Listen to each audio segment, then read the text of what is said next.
WBBN Tampa. All right, man.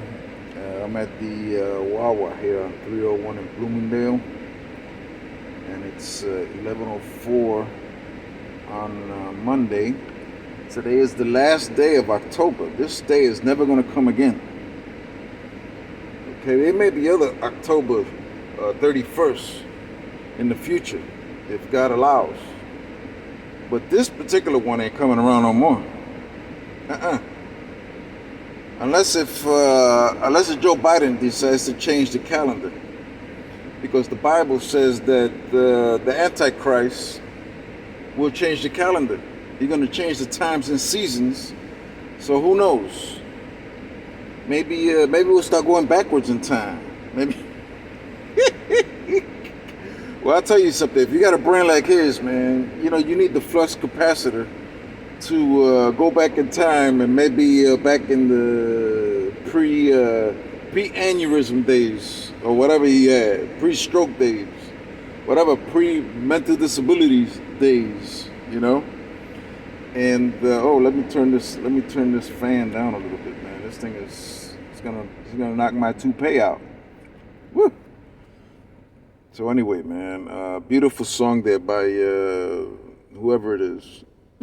So it said Hillsong United. I don't know if that's true or not, man. Lately, I don't believe nothing that anybody says.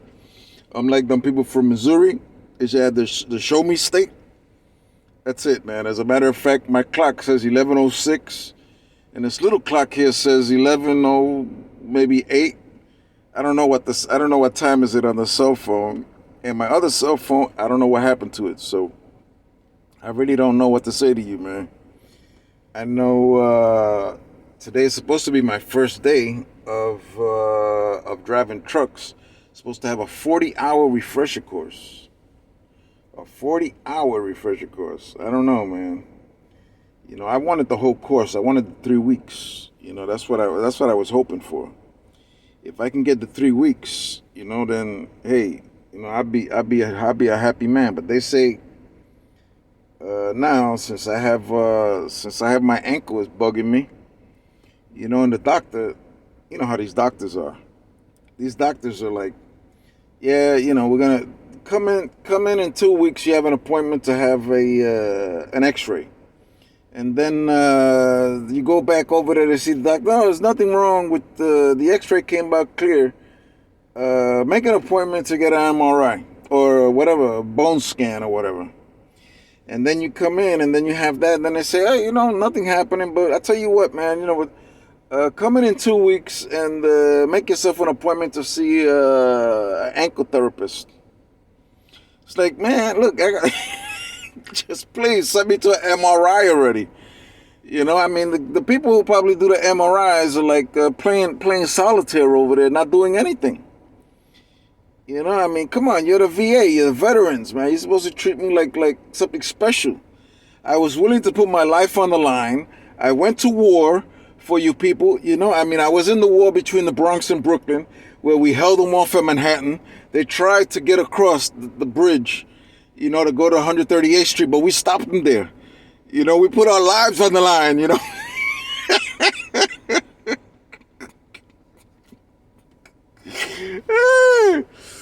Hey, man, I'm just saying, man. They just don't. They treat you like garbage, man. Over there. Some people, I should qualify that. Some people, they are really good. If my kid, I once told my kids one time, this was they were growing up.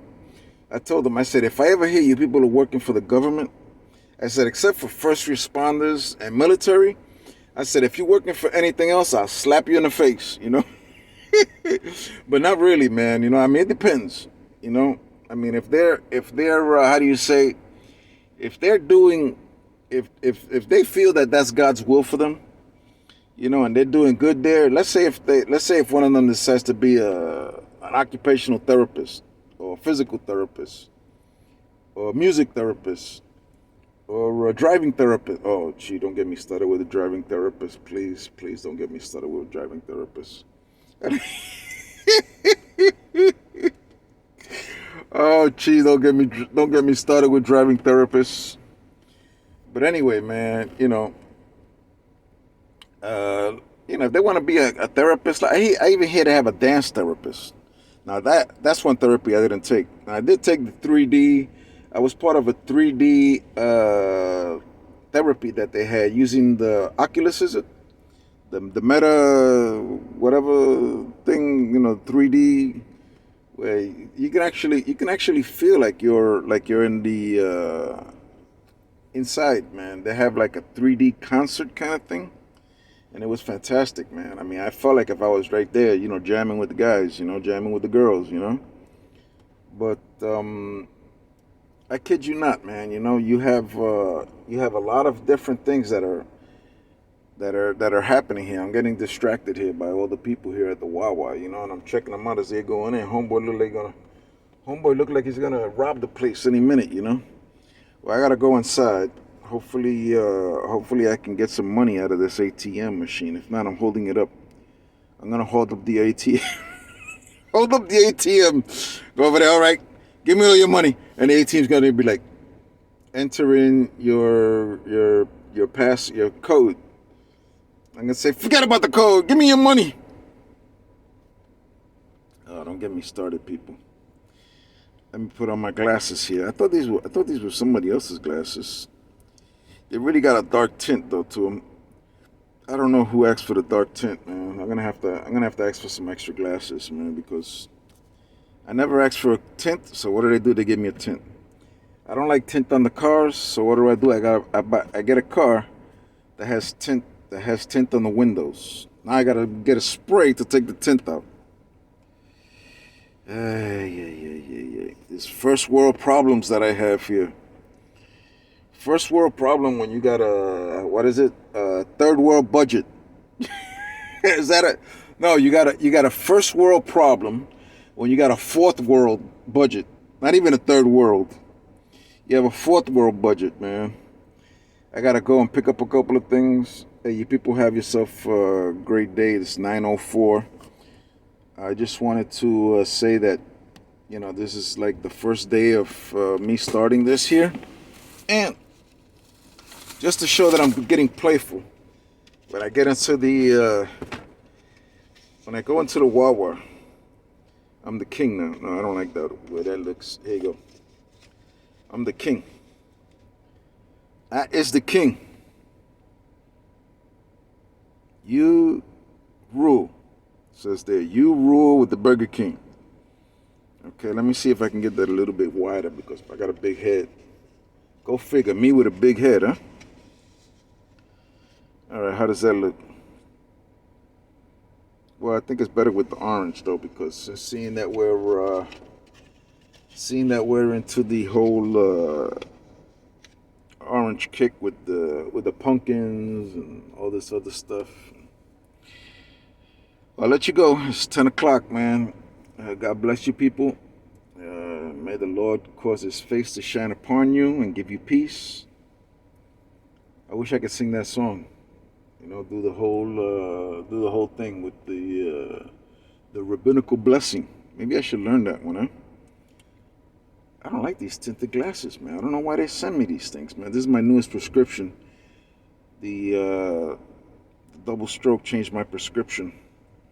So now seeing far away and everything has changed, man. My reading has changed. Everything has changed, man. At first I thought it was the pregnancy. Somebody asked me over there at the school. They said, well, what happened to you, man? I said, I just had a rough pregnancy, man. That's why I'm limping around. I had a really. They said, man. They said you look like my. One guy said, man, you look like my brother. My brother, he had the arm, that was bothering him, and the leg was bothering him too. And I said, what do you have? A heart attack? He said, I don't know. And then so I told him, I said, well, heart attacks are kind of serious, And he said, I don't know why he had. He don't even know what he had. And I said, maybe he had a heart attack, something like that, because heart attacks they can do that also, But anyway, the whole thing is that I don't really want to be explaining to everybody what I got. It's none of their business. what I got. You know, their business is just to get me in that truck so I can take my 40-hour refresher or my 3-week whole course. You know, that's their business, you know, and I don't want them to get into my business. Now, if the boss comes and he tells me, hey, I need for you to get a doctor's note saying that you can do this, that's different. I'll get them a doctor's note. They don't need to know everything, you know. I mean, if they want to get me in front of a neurologist and they want to check me out, that's different. You know, that's up to them. A neurologist can ask me all kind of questions and I'll lie out my teeth. I will lie.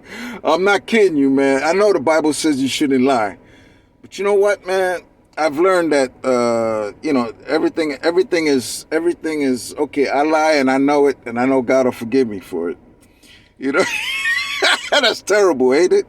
Hey, that's really bad, man. I don't know, man. I need more Jesus, man. Well, this week is the week to get more Jesus, because Wednesday they're gonna have the noon prayer, and then they're gonna have evening prayer, not evening service, with a whole mess of people there and a whole mess of worship leaders and pastors and everything. And then from there, they're going to go to a 50-hour marathon of prayer. That's what they're going to have at the Crossing Church. And I need it. I need it, though. This is God's will. That I need that. I need that. And now I got the perfect excuse to go over there. And they're going to have 50 hours, which is going to culminate. I think after that, they're going to have another, you know, reunion or something. I don't know what they're going to have.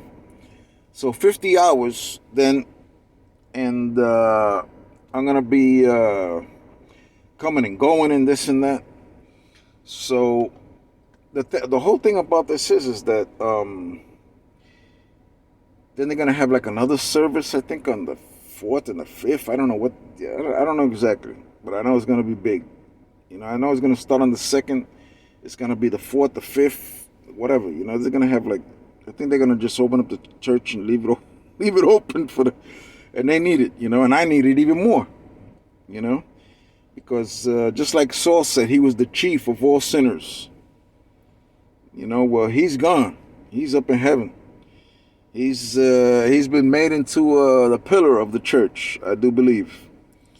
And now, since he's gone, I'm the chief of the sinners now. You know, I'm taking over that. So anyway, God bless everybody, and have yourself a great day. And let me leave you with a Bible verse here. Let me see if I can get a little Bible verse here for you people. Okay, here goes one that I remember. It comes from the book of John. It says, Jesus wept. Okay, that's terrible, ain't it? Jesus wept. And I do believe that is from when Jesus saw the grief that Mary Magdalene and Martha were going through when Lazarus was asleep. He didn't die. He died, but maybe Jesus brought him back, or he was asleep. I don't know. I know I have to read the whole thing all over again. But I know one thing, man. You know, Jesus called him. Wherever he was, whether he was in Abraham's bosom, or if he was in heaven. I guess he was in Abraham's bosom, because I think everybody was in Abraham's bosom till Jesus died, and then I think he took away, you know, everybody or whatever. I don't know. That's for bigger minds than mine. Okay, maybe you could tell me, you know, where Lazarus was. I don't think he was in hell. I don't think so. I think he was being, maybe he was asleep, man. Maybe, you know, because back then, I guess if your heartbeat was so slow, you know, but he was like 3 or 4 days, and he came out, and the Bible doesn't say he stunk. So maybe he was still alive. I don't know. I know if he was alive, I think he would have stunk, because 3 or 4 days in the tomb. I don't think they had like refrigeration like we got now. We could probably keep him a week or two, easily. We could put him in a refrigerated truck. We could put a whole mess of bodies in there, just stack them up. You know, the refrigerator, reefer, as they call it, the reefer. Get the reefer truck here. refrigerator truck. Get a reefer truck here. Okay, well, that's a little. How do you say? A little bit into the crazy mind of Victor. Okay, God bless everybody. Have yourself a great day. Bye.